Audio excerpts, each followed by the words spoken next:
For 17 years, I kept the lights on at a company that didn't even know I existed until I was gone. That's not bitterness talking. That's just the truth. My name isn't important. What matters is what I did, what was done to me, and what happened next. I was the operations systems manager at Kellerman Industrial Supply, a mid-sized distributor out of Columbus, Ohio. We moved hydraulic parts, industrial fasteners, specialty tooling, the kind of stuff that doesn't make headlines but keeps every factory floor in the Midwest running. About $80 million a year in revenue when I left. 83 employees, 1 distribution center, 2 satellite warehouses, and a procurement system that I had built, maintained, and quietly improved for nearly 2 decades. I want to be clear about something before I go any further. I didn't walk in on day one as some kind of genius. I started as an inventory clerk. 26 years old, fresh out of community college, bad shoes, a handshake loan from my uncle to cover first month's rent. The job was unglamorous. I counted parts, I reconciled purchase orders, I filed discrepancy reports that nobody read, but I paid attention. I watched how the orders moved. I watched where the bottlenecks were. I watched the warehouse supervisor, a guy named Phil, 20 years older than me, bad back, never complained, manually cross-reference 3 different spreadsheets every single morning just to figure out what needed to be reordered. 3 spreadsheets every morning, because nobody had ever sat down and connected them. So I did. I spent 4 weeks building a consolidated tracking sheet on my own time. Nothing fancy, no software purchase required, just logic, formulas, and an understanding of how the data actually flowed through the business. Phil cried when I showed it to him. I don't mean that metaphorically. The man had tears in his eyes. I've been doing that by hand for 11 years, he said. That was the beginning of everything. Over the next decade and a half, I became the person who understood how the company worked, not the org chart version, the real version, the ERP system, the software that tracked every purchase order, every inventory movement, every vendor contract, every customer account. I knew it the way a mechanic knows an engine he's rebuilt 4 times. I knew where it was patched together with workarounds. I knew which vendor had a non-standard EDI format that required a custom integration I'd written myself. I knew that the Columbus warehouse had a quirk in its receiving module that would throw off cycle counts if you didn't run a specific reconciliation script on the 1st and 15th of every month. Nobody else knew that. I had documented most of it, but the documentation lived in a shared drive that, as far as I could tell, no one had opened since 2019. The president of the company, I'll call him the boss because that's what he was to me, had built Kellerman from scratch. Started it with his brother in the 90s, bought the brother out in 2007, grew it steadily. He was not a technical person. He understood sales. He understood relationships. He had a firm handshake and a memory for names that I genuinely admired. But the inner workings of the business, he trusted that it worked because it worked. He never needed to understand why. For years, that was fine. I didn't need recognition to do good work. I got decent raises. I had good benefits. My wife and I bought a house in Westerville. We coached our daughter's soccer team on weekends. Life was not complicated. Then his son started coming into the office. I'll call him the kid because that's what he was to me, even though he was probably 28 at the time. MBA from Ohio State. Sharp dresser. Confident. The way people are confident before they've been wrong about something important. He'd done a 2-year stint at a consulting firm after school, which in his mind, and apparently in his father's mind, made him qualified to assess anything. The first time I had a real conversation with him, he asked me why we were still using legacy software when there were cloud-native solutions that could do everything automatically. I asked him which specific processes he was referring to. He waved his hand. All of it. The ordering, the inventory, the vendor stuff. Those processes interact with about 47 different touch points across 3 warehouses, I said. Some of those vendors have been EDI integrated with us since 2009. A migration would take 12 to 18 months minimum. require significant staff retraining, and carry real risk of service disruption. He nodded like I'd said something in a foreign language. Then he asked if I could put together a one-pager. That was November. By March, the boss called me into his office and told me his son was going to be taking on a new role.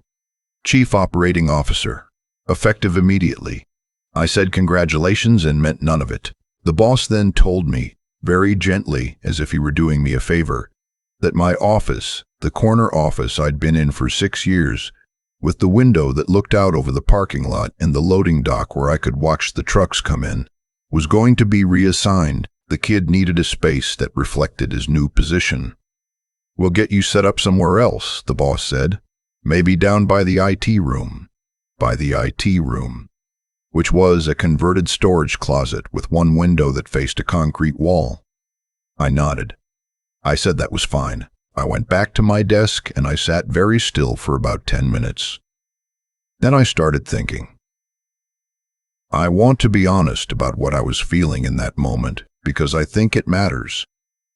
It wasn't rage. I've heard these stories where people describe some volcanic anger, some immediate resolve to burn everything down. That wasn't me. What I felt was something quieter and, in some ways, worse. It was the specific loneliness of realizing that 17 years of work had just been measured and found to be worth less than a room. A room. I went home that evening and told my wife. She listened. She's always been better at processing things than I am. After a while, she said, "What do you want to do?" I said I didn't know yet. "Well," she said, "you've always known how to figure things out." I moved into the space by the IT room on a Monday. I set up my monitors. I brought my own lamp because the overhead fluorescence in there gave me a headache. I kept doing my job exactly as I always had, but I started paying attention in a different way. I began documenting everything, not to sabotage anything. I want to be clear about that. I documented everything because I finally admitted to myself what I'd been afraid to admit for years. I needed to be ready to leave. And if I left, I needed to know exactly what I was taking with me in terms of knowledge, and exactly what the company would be missing. The list was longer than even I expected. There were 14 custom scripts I had written that ran on automated schedules, everything from nightly inventory reconciliation to a weekly vendor performance report that the sales team used without knowing where it came from. There were 3 EDI integrations that I had personally built and maintained, connecting us to our largest suppliers. There was a pricing matrix I had developed over 5 years that accounted for regional freight variances, volume discounts, and material surcharges in a way the standard ERP couldn't handle natively. Every salesperson in the company used it every day. None of them knew what it was called or where it lived. There was the master vendor contact list, not the one in the ERP, which was perpetually out of date, but the real one I kept in a secured spreadsheet, with direct lines after-hours contacts, escalation paths, and notes about each rep's communication preferences going back a decade. There were the system credentials. I am going to be careful here because I know this is the part people argue about. Every password I held was for a system I had personally built or configured. I was not withholding access maliciously. I was simply the person who had set them up, and no one had ever formally requested that they be transferred, centralized, or stored anywhere else. There was no IT security policy that required it. There was, frankly, no real IT department. There was me. So when I started quietly organizing what I knew, I wasn't stealing, I was just finally taking inventory of my own expertise. In June, the kid announced a systems modernization initiative. He hired a consulting firm, a different one from the one he'd worked at, though I noticed some familiar language in their proposal, to assess the current infrastructure and recommend upgrades. They spent 3 weeks interviewing people and reviewing documentation. They interviewed me once for 45 minutes. I answered every question honestly and thoroughly. I also noticed that most of their questions revealed a fundamental misunderstanding of how distribution operations actually work. Their final report recommended a full ERP migration to a new cloud platform. Timeline, 6 months. Budget, $340,000. I put together a counter-analysis. 16 pages. I outlined every integration dependency, every custom process, every risk factor. I estimated the actual migration timeline at 14 to 18 months. I projected a realistic budget of $520,000 to $680,000 once scope expansion was accounted for. I identified 7 critical processes that the new platform did not natively support and would require custom development to replicate. I submitted it through proper channels. I never heard back. In August, the boss called me into his office again. He told me the company had decided to move forward with the migration. He also told me, and I give him credit for saying it to my face, that they were restructuring my role. Given the new platform, they felt my deep expertise in the legacy system was going to be less relevant going forward. They were going to be bringing in a vendor-side implementation team. My role was being reclassified to systems support specialist. A step down, a significant pay cut. The offer was on paper and I had 2 weeks to consider it. I drove home. I sat in the driveway for about 15 minutes before going inside. My wife met me at the door and she knew from my face. She didn't say anything for a moment. Then she said, "Okay, so what's the plan?" I had already started thinking about it on the drive home. I had been putting out quiet feelers for a few months. A former colleague who had left Kellerman years earlier was now running operations at a regional competitor. Smaller than us, well-managed, hungry to grow. We'd had coffee twice in the spring. He knew what I knew. He also knew what the company would be worth to someone who could actually build out their systems infrastructure. I had 3 other conversations in progress with small industrial distributors in the region. None of them could afford a full-time systems person at the level I was at, but all 3 of them had operational problems that I could see solutions to from across the table. I typed up my resignation letter that night. I kept it simple. 2 weeks' notice, effective immediately, as required by my employment agreement. I thanked the boss for the opportunities over 17 years. I meant that part at least. I submitted it the next morning. The boss called me within the hour. He asked if we could talk. I said of course. He asked me to reconsider. He said they valued my institutional knowledge. He said they could revisit the compensation structure. I said I appreciated that and that my decision was final. What happened over the next 90 days, I did not orchestrate. I want to say that clearly. I did not sabotage the migration. I did not sabotage the migration. I did not poison any wells. I served out my 2 weeks. I answered every question I was asked. I wrote up a transition document that was thorough and honest. I handed over every credential I held to the IT point of contact the consulting firm had assigned to the project. I did everything right. But here's the thing about 17 years of invisible expertise: you cannot transfer it in 2 weeks. You cannot put it in a document.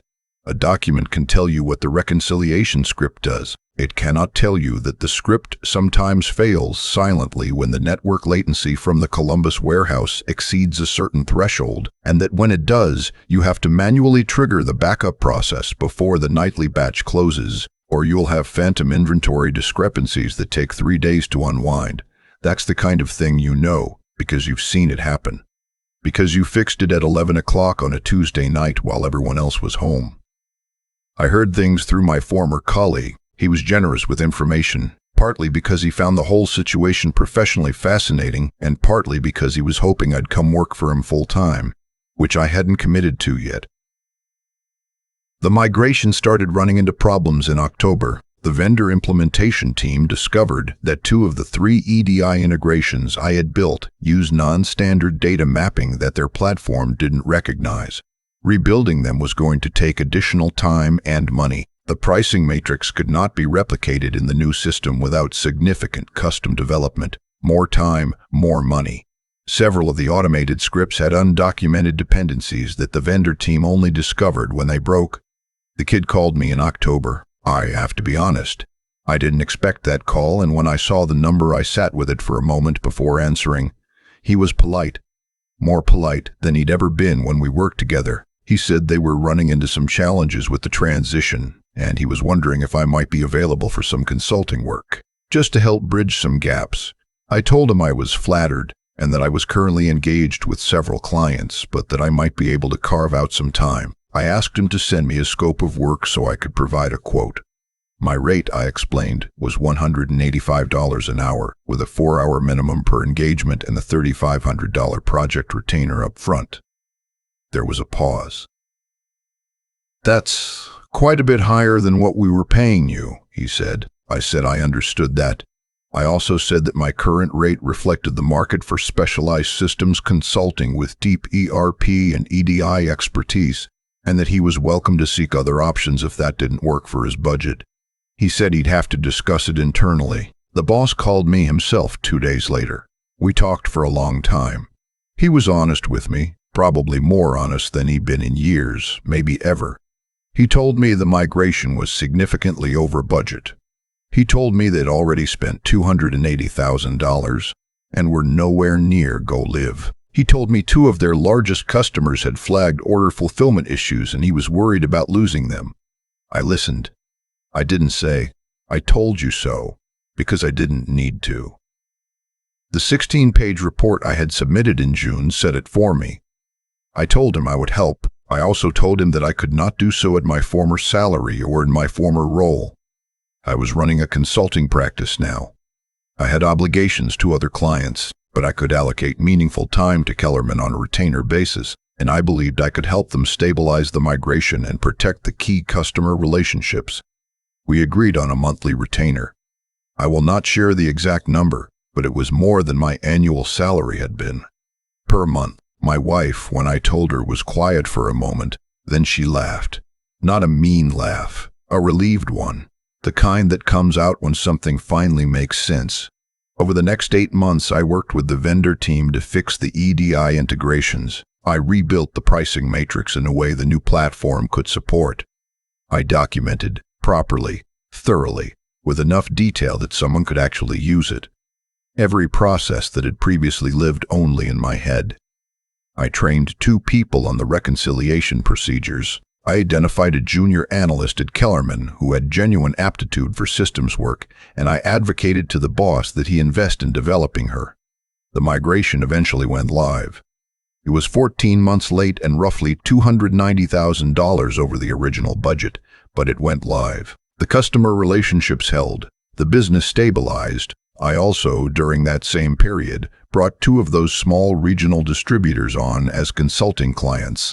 One of them I helped select and implement a newer, appropriately scaled ERP system. The other one I helped restructure their entire procurement process from the ground up. Both engagements were exactly the kind of work I had spent 17 years doing at Kellerman, except now I was paid what the work was actually worth. I set my own hours, and nobody could take my office, because I work from home now. A proper home office, not a converted storage closet. Good monitor. Good chair. No fluorescent lights. I still think about Phil sometimes, the warehouse supervisor with the bad back and the 3 spreadsheets. He retired the year before I left. I went to his retirement party. He shook my hand and said I was the best thing that ever happened to his mornings. I've thought a lot about what I would do differently if I could go back. Honestly, not much. I think I would have started the documentation process earlier, not because I was planning to leave, but because I should have had more respect for my own knowledge than to let it exist only in my head. That wasn't good for me, and it wasn't good for the company. Expertise without documentation is a liability, not just an asset. It makes you indispensable in a way that is actually a trap. The kid, from what I hear, left Kellerman about a year after the migration stabilized. His LinkedIn says he's now a digital transformation advisor. I suppose the Kellerman experience gave him something, even if it wasn't what he intended to learn. The boss and I are still in contact. He sends me a Christmas card every year. Last year he wrote by hand in the margin, "Should have listened to the 16 pages." I keep that card on my desk, not out of bitterness, out of something more complicated than that. A reminder, maybe, of what it cost me to learn my own value, and a reminder that the lesson, once learned, is worth more than any office with a view. My wife asks me sometimes if I miss it. The certainty of a steady paycheck, the routine, the people. I miss Phil. I miss the weight of knowing I was the person standing between the company and chaos, even if they didn't know it. There's a particular satisfaction in that kind of invisible competence that I haven't fully replicated, even now. But do I miss being underpaid, underestimated, and housed by a concrete wall? No, I really don't. Some lessons announce themselves loudly. They come with a pink slip or a screaming match or a dramatic exit. Mine came quietly, the way most important things do. A corner office emptied, a conversation in a driveway, a number on a retainer agreement that made my wife laugh with relief.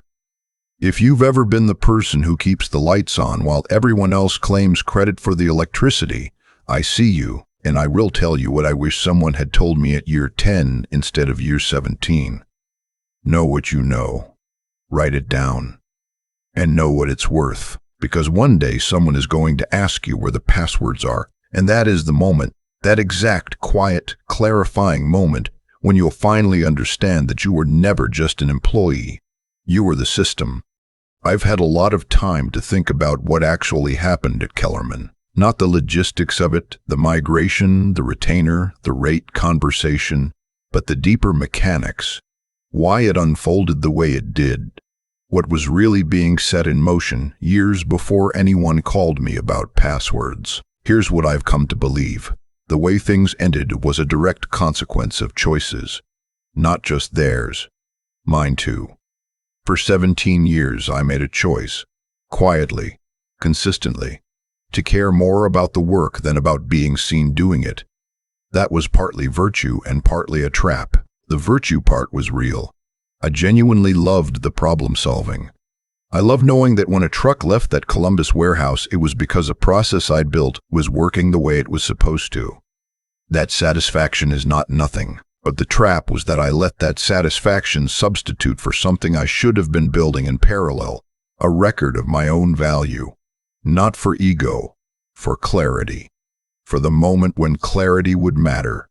And clarity always matters eventually. The boss was not a villain. I want to be honest about that. He made a decision that hurt me, and it came from a blind spot he'd had for years. The assumption that the machinery runs itself, that the people who keep it running are interchangeable parts. A lot of leaders have that blind spot. It costs them, eventually. It cost him $290,000 in 14 months he didn't plan on. That's the consequence, not punishment, just the natural result of a decision made without full information. He discounted something without understanding its value and then paid market rate to get it back. The kid is a different story. He had credentials and confidence and very little curiosity. That combination is dangerous in operations because operations rewards the people who ask, "Why does it work this way?" before they ask, "Why aren't we doing it differently?" He never asked the first question, so the second question cost him more than he expected. As for me, I had to learn later than I should have that intelligence without advocacy is just a private satisfaction. I knew things. I was good at my work, but I had let 17 years pass without once sitting across from the boss and saying, "Here is what I do, here is what it's worth, here is what it would cost you to lose it." That was on me. Not the injustice of the situation, that was real. But my silence about my own value, that was my responsibility, and I had abdicated it for years because I told myself that good work speaks for itself. Good work does not always speak for itself. Sometimes you have to hand it a microphone. Phil knew his worth. He just didn't know how to build anything beyond his own two hands. When I showed him that consolidated tracking sheet, his eyes went wet because someone had finally seen the invisible labor he'd been doing alone for 11 years. I think about that a lot. I think about how many people are Phil, carrying the weight of a system nobody sees, waiting for someone to notice. If you're carrying that weight right now, I'm not going to tell you to be patient. I'm going to tell you to document. Build the record. Understand what you know, put it somewhere real, and then, this is the part I wish someone had said to me, go tell someone what it's worth. Not arrogantly, not with ultimatums, just clearly, as a matter of fact, the way you describe anything else that has a price. Because it does have a price. And the day you find out what that price is, whether it's in a retainer agreement or a resignation letter or a conversation in a driveway, that's the day you stop being invisible. I work from a good chair now. Good light. My own hours. And when someone asks me where the passwords are, I answer on my own terms. That's the whole story, really.